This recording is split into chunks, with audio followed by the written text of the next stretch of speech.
So let's give it a go with the first round of our latest National Lounge League in Darmstadt, the 7th already. And today I'm not alone, I'm with Samuel. Hi everyone. And we are looking at the quarterfinal. Dihada on the left side versus Stickfingers on the right side. Overall, I don't know about your impression, but I think there were quite a few graveyard decks available at this tournament. Yes. Currently, there are a lot of decks in the meta game that somehow interact with the graveyard. Most of them do some Reanimator shenanigans. Same as these two decks. Stickfingers, for those of you who do not know the deck, very straightforward. The plan is to get the new or the latest ooze in your graveyard, the Trazin, the legendary creature for 6 mana that has all activated abilities of artifacts in your graveyard, in combination with Walking Ballista and Phyrexian Devourer, which lets you exile cards from the top of your library to put counters on the card, and Walking Ballista gives the ability to remove it in order to deal damage. So this deck plays exactly 3 creatures and a bunch of ways to put them into the graveyard and reanimate Trazin. And Dihada on the other side, Samuel? Yeah, this also plays a bunch of ways to reanimate creatures. It's a pretty interesting list that a commander that I underestimated when it was printed. The possibility is basically useless, and I don't even know what the ultimate does, but the minus ability is pretty strong. So lets you take 4 cards from the top of your library, put them into your graveyard, and you can put legendaries in hand, legendary permanents from those in hand, and get a treasure for each card that you didn't put in hand. So if you cast her for 4 mana and mill every card without putting a legendary in hand, you untap with 8 and potentially 9 mana in the next round. You also have the ability to reanimate anything that you put into your graveyard with the trigger instantly. So, yeah, there's a high potential for a strong upside or being able to cast really big creatures the turn after you cast her.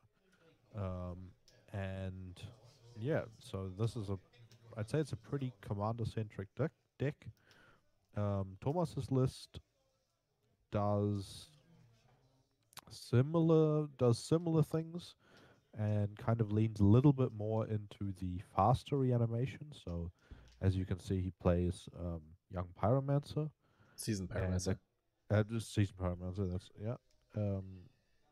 And a couple more discard spells that other lists don't play in order to allow you to reanimate a bit faster. If you have the kind of combination of cards in order to be able to do that. And for those of you who wonder what the Stickfingers player is playing, this card is called Pilfer from Dominaria United. You see it on the right side. It's basically a Thoughtseize without losing life for 2 mana, I think. Since the deck is filled with discard in order to deny your opponent from interacting with your game plan, as this deck has only one win con, which is the combo through Trazin, and nothing apart.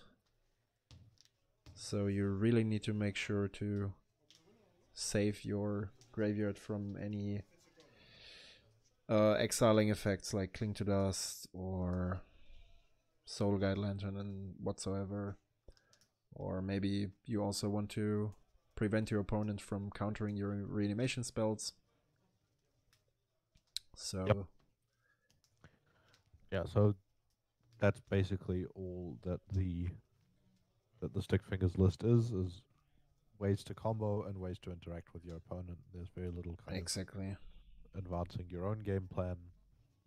It's also very, I'd say, kamikaze. So as you can see on Yeah. the battlefield, on his side right now, I think it's an Ibn stronghold. Exactly, yes. So you know, do anything you can to be up a mana before you start comboing, because in case you don't have a buried alive, which is probably most of the time, you want to cast Stickfingers for 5, and then also have the mana to reanimate, so that's 7 mana. And um, of course, you play cards like Dark Ritual, but you also are playing cards like Ibn Stronghold and Lake of the Dead, which, if you don't win, if the opponent has a way to counter your reanimation spell or something along those lines, if you don't win straight away, you're going to be down quite a lot of mana. So, Yep. but it doesn't matter because either it works or it doesn't, and if it doesn't work, then you're probably fucked anyway. That's So true. Yeah. I think not this having is any lands left afterwards. this is one of those decks. I mean, I'm not sure when was the last time we've seen a deck that went so much all in on this game, on its game plan overall, without having any other way of winning a game. And of course, you see the Unmask here in his hand. Unfortunately, the deck cannot feature Grief because it's a creature, and you don't want to pay more to cast Stickfingers. You're buried alive from the command zone. Maybe something important to notice is also that it's a cast trigger, so the creature does not need to resolve. It makes totally sense design-wise because Stickfingers' power and toughness is oriented on the amount of creatures you have in your graveyard. Otherwise, creature would cease to exist once it enters. If you have any other creatures on the in the graveyard, I mean. Yep. So this might be another hand disruption spell. I don't know. I don't quite. Yeah, it seems to be a collective brutality. I mean, probably considering whether he wants to kill the seasoned pyromancer or not, I guess. Yeah, that could be the case. We also see a shallow grave, so what and a crop rotation, so he could go for the win here, I think. If he crop rotates his overgrown tomb, but then he would be left with he only has 1 green available right now. That's not possible. He doesn't need any green. He needs 1 green for crop rotation and 1 green for Stickfingers. Yeah, you're right. So he might try to crop rotate at the end of the turn here and cast his brutality. I mean, he could also go for, like, cast the Unmask, check if Thomas has anything in hand to interact, and if that's not the case, then Thomas has 1 draw to change that, and he can already cast Stickfingers with the cards in graveyard. Puts him at low risk that he actually draws something to interact with the combo, and then next turn he can just play the shallow grave. Or he could just wait a whole turn and do it all in 1 turn. If he casts a crop rotation end of turn, then he can. Yeah, but the question is, I mean, at some point, Dihada might also start playing some Magic.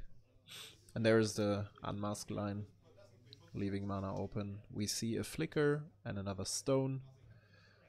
Of course, he takes the Flicker. So Flicker is a cool card with Dihada, since you can activate her ability, use the at least 2 treasures that you get, and then do it again. Yep. So that's what he's doing. So now he's milling or looking for the 3 cards. What's important to know is that you're just searching for the first 3 creatures, and you can put them into your graveyard in any order. Otherwise, Shallow Grave wouldn't work.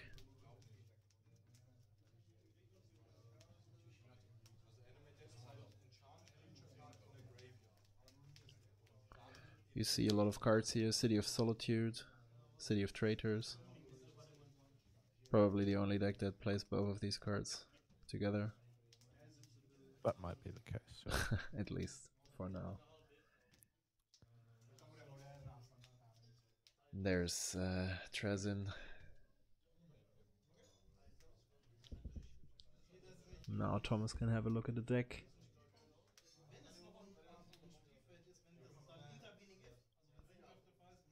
So you have cards like Jet Medallion, which allow you to go off much faster. Yeah. And And as you see, Mind Twist and all that. Lots of discard. Agonizing Remorse. Him to Torak. Okay. This one is a cool reanimation spell. How is it called? Footsteps of the Gorio. Right. So it puts at instant speed for 3 mana. It puts a creature card onto sorcery speed. It's instant speed. Footsteps of the Gorio is sorcery speed. Really? I thought it was instant speed. Oh no, you're right. Yeah, I thought it was. Okay, never mind. But you have to sacrifice it at the end of turn, so that's what I was. Yep. Going for. That's pretty bad. It's pretty bad, yes. But in this case, it doesn't matter, and you take all the reanimation spells you can, or try to have a high density. So the Dihada brings Arid Mesa, Bone Shards, Inquisition of Kozilek, and a Runescarred Demon with 4 additional mana. And we know what Thomas has in hand. It's a Talisman. So there's nothing he can do right now. And we've seen a Shallow Grave already. So we know that he's going to cast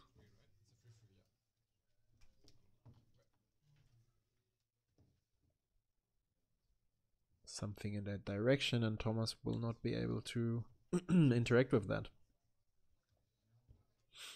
But he just wants to make sure that there's nothing in the graveyard that could deny his plan. Maybe a hidden Cling to Dust or something at instant speed. But that's not the case. And then we see the reanimation spell. And he is exiling 19 cards from the top of his library to ping 19 damage. That's not quite how Phyrexian Devourer works. It gets +1/+1 counters for the amount of CMC of the exiled cards, as far as I know. Yeah, okay, it might be the case. So, which is relevant because in decks like this, you can, if somehow, I think Thomas had probably like around 60 life or somewhere in that domain, then there may be situations where the opponent doesn't have enough converted mana cost to kill. Is the phrase that you have to bury it, discard it, whatever, is that like a trigger? No, it's a trigger. Okay, when Phyrexian Devourer's power is 7 or greater, sacrifice it. But that doesn't matter. I think you can, since you can react to that. Trazen doesn't have the activated ability. It doesn't have the triggered ability either. All right, because it says, yeah, never mind. So it doesn't matter. Good. Yeah. Great that we've talked about it. So, on to the second game. So this is one of those hands where we might see Thomas take a game here because not much ramp. Drawing a wild growth there is definitely strong. And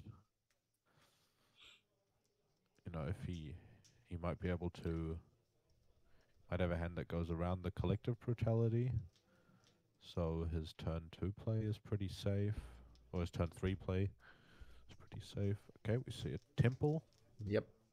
This is an interesting inclusion that most people kind of don't think about, that Thomas has made in this list and his version of Aminatu as well, is playing a few temples in lists like Dihada and like Aminatu, where in the first couple of turns, so 1 and 2, you often have the ability to play a land tapped, or to to play a land tapped, and if you are taking the initiative to fetch for a Rafine's Tower um, or for the Mardu Triome, then you can also just keep your fetch land in hand, play a temple, and kind of get that a third to a half amount of card advantage that a scry is supposed to be. And here we see a collective brutality that gets not to discard any instants or sorceries. We see 3 lands and a Fable of the Mirror Breaker. So that's quite a nice sequence for Thomas. He can play the Fable next turn, make the token, and then he can discard some of his lands with the second trigger, and maybe at that point even drawing a big target for the Animate Dead in hand. Yeah. That could be something too.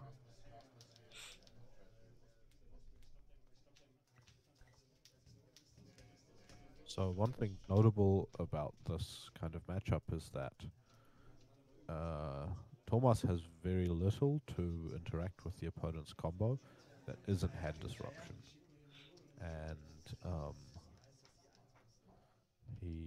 I'm checking again, but I don't think he has any way to exile the opponent's graveyard. No, I think he does not. But I think the outs that he'll be looking for is to cast an Emrakul, kill his opponent quickly, or do something like Ashen Rider, a land or two. What you can do, not to spoiler any further matchups, but that was done in a final. Okay, the results are already out. So the final matchup will be played with Aminatu, and one way to somewhat disrupt the Stickfingers combo is when your opponent is already going halfway and playing Stickfingers and the targets are in graveyard, that you just start reanimating Trezin. So he cannot do that. Yep. So first he has to get rid of Trezin on field, and then he can reanimate his Trezin again. Which is an interesting thing. And we could have seen that in the first game here, in the first round. But as we know, Thomas was only left with the Talisman, and I think he drew another land, right? He has a Chaos Defiler in hand. Which no, I mean last time. Oh. I mean last round. Okay. Yeah. Now he's resolving the Fable, it seems. Yep. 2 cards being discarded. So he has access to the Dihada trigger and 5 lands, and another mana from the Goblin that comes with. I think so. This is a cool line as well. Oh, he decided not to discard the Chaos Defiler, but well, he can play it, right? He gets a treasure from the Goblin, and then he has 5 treasures, and he can get rid of the Recurring Nightmare. And I think that's what he's going to do, because Recurring Nightmare is quite a good one. You cannot interact with it, since you play Stickfingers, the trigger resolves, then if the creature resolves, it enters, and then you can activate the Recurring Nightmare. So you would have to stifle it. It's quite a nice card in this deck. Yeah, you kind of direct with it. but it's not like you can't interact with. It's not like you. I can mean, you can interact with the rest in of the terms of you combo cannot either. if you have any So- disruption, you cannot. You have no window in between to get rid of Stickfingers. Exactly. That's what But I'm going for. yeah, and all I'm saying is that with other reanimation spells, you don't need that because Stickfingers doesn't matter there. That is true.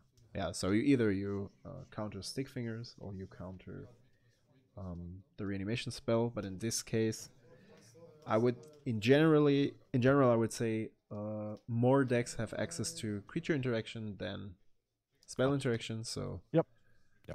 that's what I was going for. Yeah. So we see.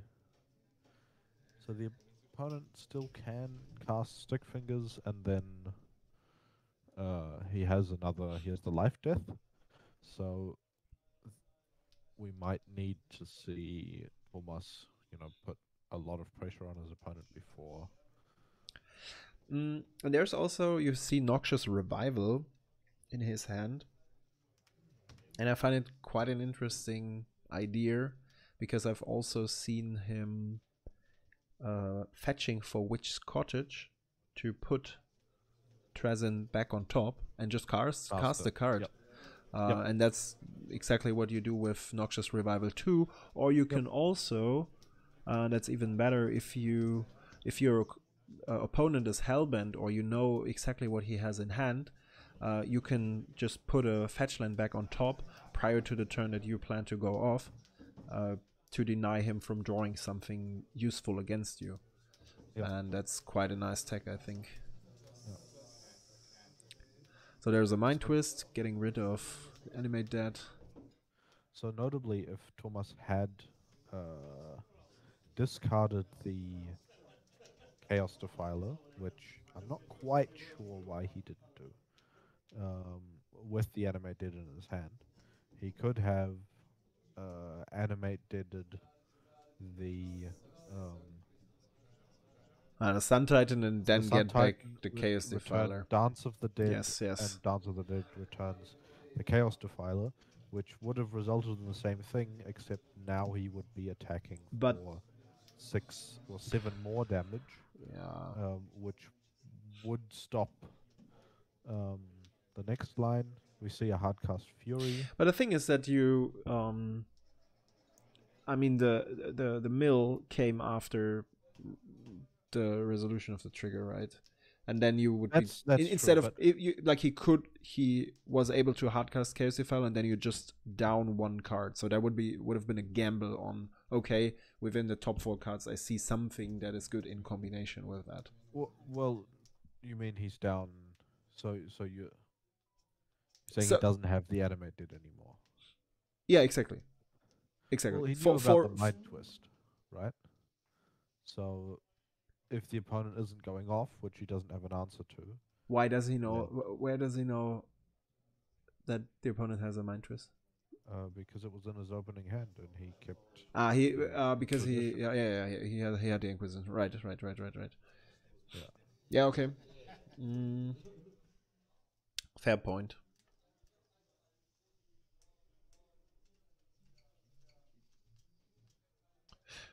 Yep, and now there is an interesting line. So he top decked Demonic Tudor. We saw that live. He has 1 green floating. So now he can crop rotate. I think he has crop rotation in hand. Search. No, he does not. He's searching living Leg of the Dead with the DT. Put it onto the battlefield, and he has exactly 7 mana to cast Stickfingers and. Oh yeah, because he has 2 swamps. Exactly. Sack. So he floats that for another green, and then he adds another 6 black with another black from the tomb, and then he has death actually, life and death, but death is another reanimate. He shows that, and it was interesting. I was talking to Thomas earlier this day. He was thinking about roasting Chaos Defiler with Fury in order to get rid of the wild growth, because when he checked the pile in game 1, he was aware of what the deck is doing, and it's obvious. But he didn't think of Leg of the Dead in that situation, and that's why he decided not to do it. Yeah. Because on the other hand, like he thought, okay, if I roast my Defiler and he gets rid of Fury, then I'm left with nothing. But you have 2 goblins on the battlefield, and also the density of interaction that deals with Fury is not that high. Plus, every turn that your opponent spends mana to interact with your board is somewhat a time walk for you, since it's so streamlined. And that's what they were debating about after the game now, I guess. Interesting, quick one.